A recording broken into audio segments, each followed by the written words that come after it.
terra xa somente sé, un pobo aquí, outro acolá, mil árbores, monte raso, un ceo chumbo e tráxico, no que andan as aves a voar. O resto é soedad.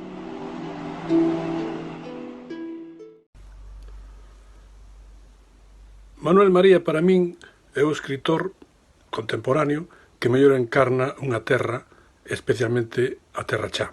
El, como é sabido, naceu en Outeiro de Rei, sinteu a súa parroquia, a súa vila, o río Miño que pasaba á beira, e logo todo o conxunto de Terra Chá como un territorio propio. E isto foi o que lle deu, creo que, un grande espacio para contar, para entender, e, sobre todo, para cantar. O seu poemario Terra Chá é un dos grandes poemarios da literatura galega do século XX e nel creo que está presente toda esta idea da Terra Chá como unha terra diferente, porque cantar a Terra Chá non é nada fácil. Hai outras terras en Galicia que teñen moita máis personalidade, tipo Valadouro, tipo Valdelemos, tipo Ribeiro, que ademais tiveron pois, o seu formato señorial, o seu formato monástico. A Terra Chá carece de todo iso. Terra Chá é aquilo que el di, unha casa aquí, outra acolá, o resto é soedad, e, por tanto, é unha terra humilde, é unha terra poboada por campesinos valuros ou non valuros, que tiñan que moitas veces sair afora para gañar o sustento, tanto en Castela como en América. É unha terra, por tanto, de xente esforzada que el soubo cantar como ninguén.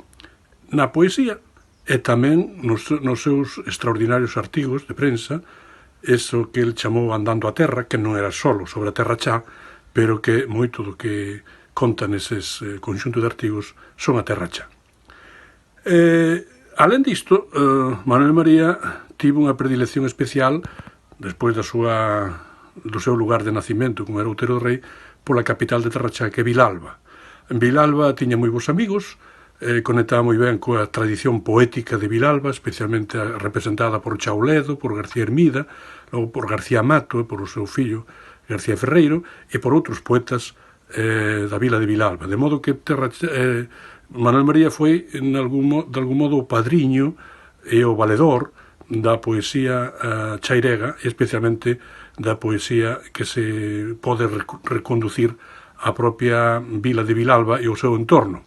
Algúns dos poetas contemporáneos que foron alumnos, discípulos deles, son precisamente chairegos, por exemplo, Darío Xoán Cabana, por exemplo, Margarita Ledo Andión, o propio Raba de Paredes. El, podes decirse que foi tamén non só un poeta, sino un mestre de poetas. E, finalmente, gustaríame dicir que eu gardo unha lembranza persoal moi entrañable de Manuel María. Era un gran conversador, era un home que lle gustaba vivir e deixar vivir, que tiña un concepto da vida bastante, non goliardesco, pero moi alegre. Recordo moitas pitanzas con el, algunhas excursións a través da Irmandade dos Viños, e, sobre todo, moitas conversas. As súas anécdotas eran maravillosas.